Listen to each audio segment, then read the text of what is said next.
Ngayong araw, inggitin ko muna kayo. Kahit alam nyo nang may natanggap akong regalo. Alam ko naman na hindi ganun kahalaga. Yung nga lang, kailangan kong i-upload dito para ako kumita. Ako nga pala si Kuya dyan, gustong kumita nang nakaupo lang. Kung paano?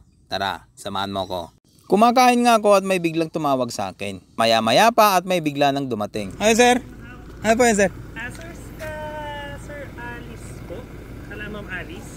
Nung una, hinanap ang bahay ni partner. Maya-maya pa, binanggit ang pangalan ko. Davey, Nung una, iba ang pumasok sa isip ko. Dahil akala ko, naghanap ng kasabatang Quiapo. Kalaunay, nadismaya rin ako. Imposible kasing dito pa maghanap, ang layo-layo. Maya-maya pa, bigla akong nanginig sa sinabi niya. Dahil para sa akin daw yung sasakyan na dala nila. Binili po ni ma'am sa inyo surprise daw po. Hello po. Gerard Rivera po, Toyota Isabela. Simula niyan, wala na akong may sagot na tama. Dahil naiisip ko na lang ngumiti at tumawa. Lalong-lalo na anong binanggit niya. Na yung sasakyan ay bayad na pala. At ang gagawin ko na lang, tumanggap at pumirma. Pipirma lang po kayo, bayad na po lahat. Ang alam ko, ma-pride akong lalaki. Pero sino ba naman ako para tumanggi? Ang brand nga pala ay isang Toyota. Automatic na Hilux G ang variant niya. Pagkatapos nga ng pirmahan, dito tayo sa exciting part. Dahil kailangan niyang iturong lahat-lahat. Sir, driver seat po kayo.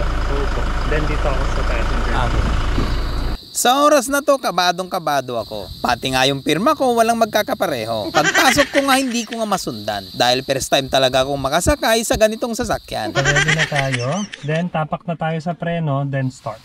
Hindi ko alam kung nabawasan yung nervyos ko. Pero nung nagsalita si sir, lumagabog yung dibdib ko. Tignan nyo naman yung nagtuturo. Gwapong-gwapo. Yan. Ito po yung sa fuel natin. Ito. Ay, yung heat lang po ng sasakyan natin. Ay, ng engine natin. Sa pagkakataong to, wala na akong talagang pinalagpas. Dahil lahat ng detalye, kailangan ko talagang alamin. Pagkatapos nga ng mahabang tanungan, dito tayo sa pinag-exciting. Dahil gusto kong makita kung paano patakbuhin. Bago ko subukan, kailangan ko munang panoorin. Siyempre yung kababa, yung excitement, kasi first time mo mag-drive ba, sir? First car. Hindi naman first time kasi nagdadrive naman ako sa Korea.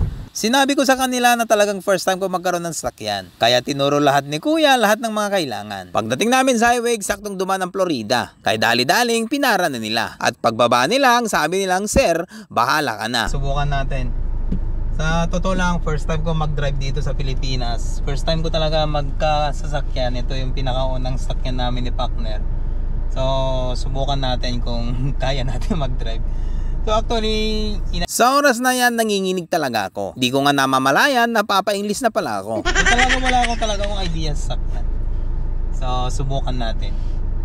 Good luck sa atin. Sa totoo lang, isa sa pinakamalaking challenge sa akin, ang i-drive ang bagong sasakyan sa highway na first time mo gamitin. Bago ko nilagay ng belt na yan, tinignan ko talagang record ko kanina. Tinignan ko mabuti kung saan itatapat yung cambio niya.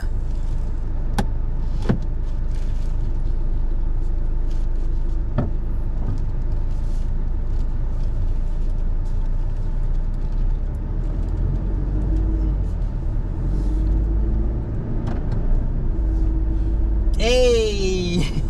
Yung nervyos ko kanina, unti-unti nang napapalitan. Ibang-iba na yung aking nararamdaman. Sumagi sa isip ko na ito siguro na yung finish line. Na bawat OFW na siyang inaasam-asam. Pero siguro masasabi kong nasa dulo na ako. Kung si partner, nakauwi na dito. So sana gabayan tayo.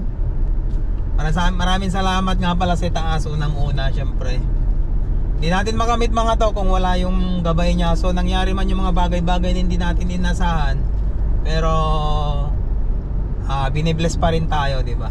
Malit man o malaki ang ating natatanggap. Pinaka-importante, wag natin kalimutang magpasalamat. Lahat tayo may pagdadaanan na hirap. Pero kung hindi ka titigil, makakamit mo ang lahat. Ayan sir, enjoy your brand new Toyota Hilux G Automatic po. White. Bago ko tapusin ang video na to, hingi sana ako ng suporta para kay Sir Gerardo. Ang hirap mag-react. Thank you, Ma'am Alice. Thank you. Ayun. Toyota Isabela po. Located at Cordon Isabela po. Gerard Rivera. Tawagin lang po natin. Plus ko at your service.